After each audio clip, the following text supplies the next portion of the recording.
কল্পনা করুন, টানা 3 দিন আপনি একটা খোলা মাঠের মধ্যে উপর হয়ে শুয়ে আছেন। আপনি উঠে দাঁড়াতে পারবেন না, এমনকি আপনার মুখটা একটু চুলকানোরও কোনো উপায় নেই। হয়তো একটি পিঁপড়ে আপনার চোখের পাতার উপর দিয়ে হেঁটে যাচ্ছে, কিন্তু আপনি যদি সামান্য নড়ে ওঠেন তাহলে আপনার মৃত্যু নিশ্চিত। আপনার পরা গিলি স্যুটের ভেতরে তাপমাত্রা 120 ডিগ্রি ফারেনহাইট পার হয়ে গেছে, আর আপনার পেশিগুলো ব্যথায় চিৎকার করছে। চাইলেও এই অবস্থায় আপনি নিজের ইচ্ছে মতো গুলি চালাতে পারবেন না। কারণ স্নাইপারদের বেশিরভাগ মিশনের আসল উদ্দেশ্য গুলি চালানো নয়। হলিউডের সিনেমাগুলোর মতো আমরা একজন একাকী বন্দুকধারীকে ছাদের উপর বসে টার্গেটকে গুলি করতে দেখি, তারপর বুক ফুলিয়ে সেখান থেকে চলে যেতে দেখি, কিন্তু বাস্তবে আসলে এর ধারেও কাছেও নেই। মার্কিন সেনাবাহিনীর স্নাইপাররা প্রায় সব সময় 2 বা 3 জনের একটি টিম হিসেবে কাজ করে। এদের মধ্যে একজন থাকে শুটার আর অন্যজন থাকে স্পটার অর্থাৎ পর্যবেক্ষক। আসলে একজন স্নাইপারের প্রাথমিক কাজ হলো নজরদারি করা, লুকিয়ে বসে শত্রুর গতিবিধি দেখা এবং কমান্ড সেন্টারে সেটির রিপোর্ট পাঠানো। এর মানে হলো মাঝে মাঝে কোনো গুলি না ছুড়েই তাদের 3 থেকে 4 দিন একই জায়গায় ঘাপটি মেরে বসে থাকতে হয়। এখন প্রশ্ন হলো, চট বা পাটের তৈরি গিলি স্যুটের ভেতরে, যেটা অনেকটা একটা জ্বলন্ত ওভেনের মতো, একজন মানুষ টানা 72 ঘন্টা কিভাবে টিকে থাকে? আসলে এর প্রস্তুতি মিশন শুরু হওয়ার অনেক আগে থেকেই শুরু হয়। বেশিরভাগ সামরিক স্নাইপার নিজেদের গিলি স্যুট নিজেরাই তৈরি করেন, যা বানাতে কয়েক সপ্তাহ পর্যন্ত সময় লাগতে পারে। সাধারণ ব্যালট ড্রেসের উপরে জালের মতো একটি স্তর থাকে, যেখানে টটের টুকরো, পাটের সুতো এবং সিনথেটিক ফাইবারের হাতে বেঁধে দেওয়া হয়। এগুলো এমন প্যাটার্নে বাঁধা হয় যাতে মানুষের আসল শারীরিক গঠন শত্রুরা সহজে বুঝতে না পারে। তবে স্যুটের সামনের দিকটা খালি রাখা হয় এবং শক্ত কাপড় দিয়ে তৈরি করা হয়, কারণ স্নাইপারদের বেশিরভাগ সময় পেটের উপর ভর করে হামাগুড়ি দিয়ে কাটাতে হয়। আবহাওয়া স্বাভাবিক থাকলেও এই স্যুটের ভেতরে তাপমাত্রা 50 ডিগ্রি সেলসিয়াস বা 122 ডিগ্রি ফারেনহাইট ছাড়িয়ে যেতে পারে। আগে থেকে বানানো ক্যামোফ্লেজ বা গিলি স্যুটের বাইরের ডিজাইন প্রকৃতির চারপাশের সঙ্গে হুবহু মেলে না। তাই স্নাইপারদের মিশনের জায়গায় গিয়ে স্যুটের সঙ্গে স্থানীয় লতা পাতা লাগিয়ে নিতে হয়, কিন্তু কয়েক ঘন্টার মধ্যেই পাতাগুলো শুকিয়ে যায়। তখন একদম চুপচাপ আবার নতুন পাতা লাগাতে হয়। স্নাইপার টিম যখন তাদের লুকিয়ে থাকার জায়গায় পৌঁছায়, তখন আসল শৃঙ্খলা শুরু হয়। তারা বিশ্রামের জন্য মূলত একটা রোটেশন বা চক্র তৈরি করে। একজন যখন নজরদারি করে, তখন অন্যজন বিশ্রাম নেয়। কে স্কোপের পেছনে বসবে আর কে তথ্য লিখে রাখবে তা তারা ভাগ করে নেয়। আর্মির ম্যানুয়াল অনুযায়ী পর্যবেক্ষণ করা, খাওয়া, বিশ্রাম নেওয়া, এমনকি বাথরুমে যাওয়ার কাজগুলো তারা আগে থেকেই রুটিন করে রাখে। মানে এক কথায় তাদের শরীরের প্রায় প্রতিটি কাজ আগে থেকেই প্ল্যান করা থাকে। এখানে ঘুমানো বলতে কোনো আরামের ঘুম বোঝায় না। গিলি স্যুট পরা অবস্থাতেই মাটির উপর উপুর হয়ে 20 থেকে 30 মিনিট করে ঘুমিয়ে নিতে হয়, আর তখন পার্টনার জেগে পাহারা দেয়। একটু আওয়াজ হলে বুঝতে হবে শত্রুপক্ষ কাছাকাছি চলে এসেছে, তাই তারা কখনোই পুরোপুরি রিল্যাক্স করতে পারে না।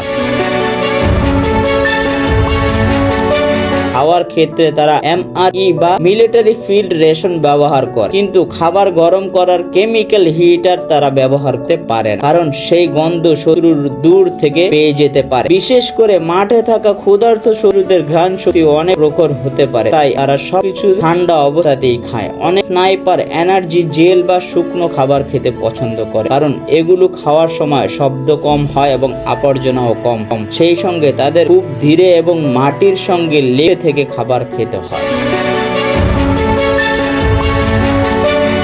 এখন সবার মনে প্রশ্ন আসতেই পারে, বাথরুমের কাজটা তারা কিভাবে সারে? যখন আপনি এক জায়গায় আটকা পড়ে আছেন এবং নড়তে পারছেন না, তখন অপশন খুবই সীমিত। তাই বাথরুম করার জন্য তারা একটু একদিকে ঘুরে যান এবং বিশেষ বোতল ব্যবহার করেন, যাতে বেশি নড়াচড়া করতে না হয়। আর মলত্যাগের জন্য বিশেষ প্যাকেট ব্যবহার করা হয়। স্পেশাল অপারেশনের সবচেয়ে বড় নিয়মগুলোর একটি হলো কোনো চিহ্ন ফেলে যাওয়া যাবে না। সব বর্জ্য ব্যাগে করে সঙ্গে সঙ্গে নিয়ে ফিরতে হয়। এটা পরিষ্কার পরিচ্ছন্নতার জন্য নয়, বরং মানুষের মূলমূত্রের গন্ধ ট্র্যাকিং কুকুর দূর থেকেই পেয়ে যেতে পারে, তাই এত সাবধানতা অবলম্বন করতে হয়। অনেক স্নাইপার বাথরুমের ঝামেলা এড়াতে নির্দিষ্ট ধরনের খাবার খান যাতে হজম হতে বেশি সময় লাগে। এমনকি অনেকে মিশনের কয়েকদিন আগে থেকেই খাবারের পরিমাণ কমিয়ে দেন। স্নাইপারদের এই মারাত্মক মানসিক জোরের সবচেয়ে বড় উদাহরণগুলোর একজন হলেন ভিয়েতনাম যুদ্ধের কিংবদন্তি মেরিন স্নাইপার কার্লোস হ্যাতক। শত্রুপক্ষের একজন গুরুত্বপূর্ণ কর্মকর্তাকে লক্ষ্য করে একটি মিশনে তিনি স্বেচ্ছায় গিয়েছিলেন। কথিত আছে তিনি 4 দিন এবং 3 রাত প্রায় না ঘুমিয়ে 1500 গজ খোলা মাঠ হামাগুড়ি দিয়ে পার হয়েছিলেন। নিজের ট্রেল বা দাগ ছোট রাখার জন্য তিনি এক পাশ কাত হয়ে এতটাই ধীরে এগোচ্ছিলেন যে শত্রুপক্ষের প্রহরীরা তার একেবারে হাতের নাগাল দিয়ে হেঁটে গেলেও তাকে দেখতে পায়নি। 700 গজ দূর থেকে তিনি মাত্র একটি গুলি করে সেই কর্মকর্তাকে আঘাত করেন। এরপর তিনি একই পথে হামাগুড়ি দিয়ে ফিরে আসেন। শত্রুরা পুরোটা সময় তাকে তন্ন তন্ন করে খুঁজলেও তাকে একেবারের জন্য দেখতে পায়নি। এই 72 ঘন্টা লুকিয়ে থাকার সবচেয়ে কঠিন অংশটা শারীরিক কষ্ট নয়, বরং মানসিক লড়াই। কল্পনা করুন আপনার চোখের পাতার উপর মশা কামড়াচ্ছে আর আপনি তাকে তাড়াতেও পারছেন না। আপনার শরীরের ব্যথায় অবশ হয়ে যাচ্ছে, কিন্তু তারপরও আপনাকে একই জায়গায় স্থির হয়ে থাকতে হবে। স্নাইপার স্কুলে প্রার্থীদের হামাগুড়ি দিয়ে অত্যন্ত ধীরে ধীরে এগোতে হয়। সামান্য একটু ভুল নড়াচড়া অথবা রাইফেলের ব্যারেলে রোদের সামান্য ঝিলিক পড়লেই সব শেষ। স্নাইপার হওয়ার প্রশিক্ষণ শুধু বন্দুক চালানোর প্রশিক্ষণ নয়, এটা ধৈর্যের পরীক্ষা, নিজের শরীরকে নিয়ন্ত্রণ করার পরীক্ষা, আর এটা হলো ব্যথা, ক্ষুধা এবং ঘুম অস্বস্তি সহ্য করার পরীক্ষা। কারণ অদৃশ্য হয়ে থাকার জন্য একজন স্নাইপারকে ঘন্টার পর ঘন্টা, কখনো কখনো দিনের পর দিন নিজের শরীরের স্বাভাবিক প্রতিক্রিয়াগুলোকে নিয়ন্ত্রণ করতে হয়। এটা সিনেমার মতো কোনো ফ্যান্টাস্টি নয়, এটা হলো অসীম ধৈর্য, প্রচণ্ড কষ্ট সহ্য করার ক্ষমতা এবং এমন এক মানসিক দৃঢ়তা যা কখনো ক্যামেরায় ধরা পড়ে না। কিন্তু যুদ্ধের ময়দানে এই অদৃশ্য শক্তি একজন স্নাইপারকে অন্যদের থেকে আলাদা করে। কারণ একজন স্নাইপার সবচেয়ে বড় শক্তি সবসময় তার রাইফেল নয়, তার সবচেয়ে বড় শক্তি হলো অদৃশ্য হয়ে থাকার ক্ষমতা। আর কখন নড়তে হবে সেটা জানার থেকেও কঠিন হলো কখন একদম নড়া যাবে না সেটা জানার ক্ষমতা। আজকের পর্ব এখানেই শেষ করব।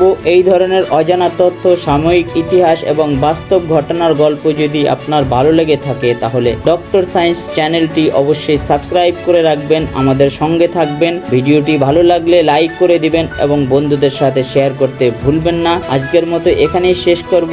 পরবর্তী ভিডিওতে আবার আপনাদের সঙ্গে দেখা হবে। সেই পর্যন্ত ভালো থাকবেন, সুস্থ থাকবেন, নিরাপদ থাকবেন, ডক্টর সায়েন্সের সঙ্গেই থাকবেন। ধন্যবাদ।